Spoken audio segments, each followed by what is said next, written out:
यी हुन् ग्यास्ट्रिकलाई जरैदेखि निको पार्ने घरेलु 6 उपायहरू। यदि तपाईको मोबाइलमा यो भिडियो आएको छ भने अन्तिमसम्म हेर्नुहोला, साथै जनचेतनाको लागि सक्दो शेयर गर्नुहोला, किनकि ग्यास्ट्रिक सबैको साझा समस्या हो।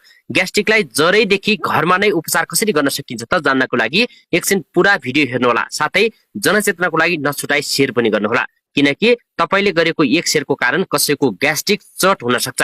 हाम्रो जस्तो अल्प विकसित मुलुकका बहुसंख्यक मानिसहरूमा ग्यास्ट्रिकको समस्या हुने गरेको छ। खानाको समय नमिल्ने कारणले गर्दा मानिसमा ग्यास्ट्रिकको समस्या हुने गर्दछ। त्यसैले हामीले ठिक समयमा खाना खाने गर्नुपर्छ। ग्यास्ट्रिक भएको समयमा हामीले धेरै कुरामा ध्यान दिने गर्नुपर्छ। ग्यास्ट्रिकलाई हामीले सामान्य रूपमा लिन हुँदैन। यदि ग्यास्ट्रिक बिग्रियो भने आन्द्राको अल्सर हुन्छ, ग्यास्ट्रिकको समस्याले सताएर हैरान हुनुहुन्छ भने यस्ता उपायहरू अपनाउनुहोला अथवा यस्ता घरेलु उपायहरू अपनाउनुहोला। नम्बर 1 मा प्रशस्त पानी पिउने। लगातार पानी पिउँदा पेटमा ग्यास जम्मा हुन पाउँदैन, जिउमा समेत पानीको सन्तुलन कायम राख्छ। तर पानीको सट्टा कोक, फ्यान्टा जस्ता कोल्ड ड्रिङ्क्सको प्रयोग गर्नु हुँदैन, यसले पेटमा ग्यास बढाउँछ। नम्बर 2 मा लसुन पानीको प्रयोग। बिहान उठ्न साथ 2-3 पोटी लसुन पानीसँग खाने हो भने ग्यास्ट्रिक भएकाहरूलाई फाइदा गर्छ। उच्च रक्तचाप भएकालाई समेत यसले फाइदा गर्छ। नम्बर 3 मा खाना समयमा खाने। ग्यास्ट्रिक भएकाहरूले प्रत्येक 2 घण्टाको फरकमा खाना खाने गर्नुपर्छ।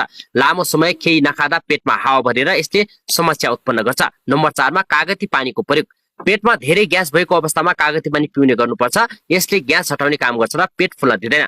नम्बर 5 मा कार्बोहाइड्रेट कम खाने। पेटमा ग्यास जमेर गाह्रो हुने भएकाले बियर, वाइन, मकै, राजमा, बन्दा, प्याज जस्ता खानेकुराहरूबाट टाढै बस्नु उपयुक्त हुन्छ। नम्बर 6 मा दुध नपिउने। ग्यास्ट्रिक भएकालाई दुधले फाइदा गर्दैन, पचाउन गाह्रो पर्ने भएकाले दुध नखानु नै बेस हुन्छ। यसको सट्टा दही र दुधबाट बनेका अन्य परिकार खानु राम्रो हुन्छ।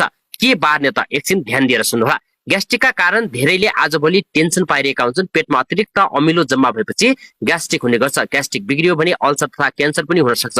जटिल खाद्य पदार्थका लागि शरीरमा एसिडको मात्रा सामान्य हुनु जरुरी पनि हुन्छ। एसिडिटी कम भए पनि बढी भए पनि यसले पेटमा समस्या पारिदिन्छ। तपाईहरुमध्ये धेरैलाई थाहा नहुन सक्छ, तनावले पनि ग्यास्ट्रिक बढाउन मद्दत गरेको हुन्छ। अधिक धूम्रपान र अल्कोहलले पनि ग्यास्ट्रिक हुने गर्छ। धेरै चिल्लो, पिरो, तातो खानाले पनि एसिडिटी गराउने गर्छ। ग्यास्ट्रिकबाट बच्नको लागि ग्रीन टी को अवधारणा आएको छ। पुदिना युक्त हर्बल चिया पिउँदा यसले ग्यास्ट्रिक कम गर्दै लैजान्छ र बिहान उठ्न साथ पानी पिउँदा पनि केही मात्रामा ग्यास्ट्रिकबाट बचाउन सक्छ।